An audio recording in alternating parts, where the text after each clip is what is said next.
So the first of the fundamentals of evolution mentoring is to really understand the distinction between the much more conventional, commonplace problem bias that most people orient from versus establishing an excitatory bias, which is what you're going to learn here at evolution mentoring. So this is just one of life's truths that no matter what we do, no matter how much we prepare, there's just going to be times that things don't go our way. There's setbacks, disappointments, things don't happen that we thought we were going to be able to do, and they get canceled.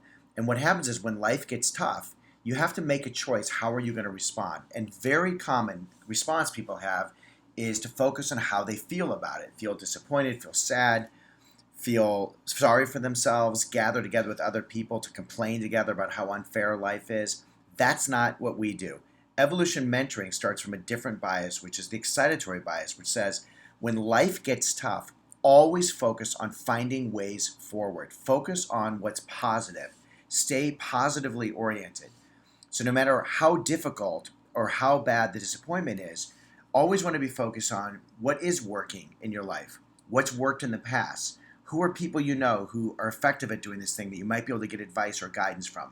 Staying focused on where the possibilities are, staying focused on what you can do, instead of defaulting to the much more commonplace self-pity or negative focus or problem focus towards the excitatory bias. So Joseph Riggio, who is the most influential teacher I've had in my life, when I was first studying with him, taught me this concept. And it sounds really simple, but don't be deceived by how simple this sounds, because it's really actually profound. Where you put your attention is where you're going to get your results. So if you put your attention on what the problems are and how you feel about it, well, guess what? You're going to have the problems and how you feel. But if instead you put your attention on where the solutions are, where possible ways forward are, that's what you're going to find. And here's how this kind of thing works and how subtle it is. So just take a look at this picture, right? Beautiful, colorful houses right on a waterfront, okay? Now I want you to look at this picture again, except this time I want you to look at and count how many antennae there are on top of the buildings. And as you're counting these antennae on top of the buildings, I want you to ask this question. How many of them were you noticing, paying attention to, and accounting for before I told you to look for them? The answer is most likely you weren't even noticing them at all. Okay, or if you did, you quickly moved on to the things that were much more dramatic, because that's what people do in life. Oftentimes, the solutions that you're going to be looking for, the answers and the path forward, are going to be as subtle in the scheme of life as those little antennas are. And the only people who are going to find them are the people who are oriented from the excitatory bias, who are trained to look for them, right? So I guess you could say I'm telling you, look for the antennas in life, right? Not the building underneath it, because that's where the gold mine is. So it's be more like a Google map. See, I'll be somewhere and I'll be driving along and all of a sudden everything will turn red on the map.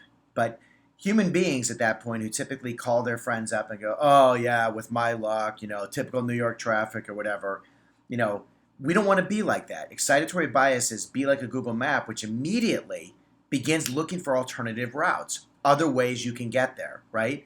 And even though some of the routes may take you way out of the way, it may take a lot longer than you originally planned, and maybe to places you don't even want to go, at least you have choice, instead of being stuck in a place where you don't have choice. And here's what problem bias sounds like. Okay, this is sort of a typical low self-esteem, problem bias-oriented person. Something happens, they don't get the opportunity they want. They don't get in the college they want, they don't get the promotion they want, and they go, why doesn't anything go my way? And what happens is there's this little voice in their head that answers the question. It's usually something like this: what? You suck, that's why, right? Because people, have low self-esteem, then have that little parrot voice going, you suck, okay? Well, that's the problem-oriented bias. The excitatory bias would instead ask a different question, which is, well, okay, I wasn't able to get there that way. What are other ways I can get there? Or what can I learn from this so that I do it differently next time? Who do I know in my life who's really good at doing this that maybe I could ask them for their advice? And you begin to generate all these potential solutions and pathways forward so that you can still get what you want in spite of what's happened, in spite of the challenges that you're facing, and the challenges that may lay ahead for you, in spite of all those things. And while it may not be the exact way that you'd set out, that you dreamed of having it, you'll still get some other variation of it, which in many ways oftentimes tends to work out much better. But that's for a different video, okay? So it's how to sort for the possibilities no matter what's going on, how to think about what you can do, what's worked in the past, what's could work now, what your resources are, what the opportunities are, so that when life gets tough, you always focus on the ways forward. And doing this means doing it in spite of how you are feeling. It means avoiding people who are just going to coddle you and reinforce you in feeling bad, and disciplining yourself through mental control. The excitatory bias is a mental control bias to choose to search for possibilities, to choose to stay positive and search for other ways to build an amazing life for yourself in spite of whatever challenges you faced in the past, whatever you're facing now, and whatever lies ahead. That's the excitatory bias. That's at the core of evolution mentoring. The rest is teaching you how to integrate this and apply it in your life so that you can go out and build the extraordinary life that you want.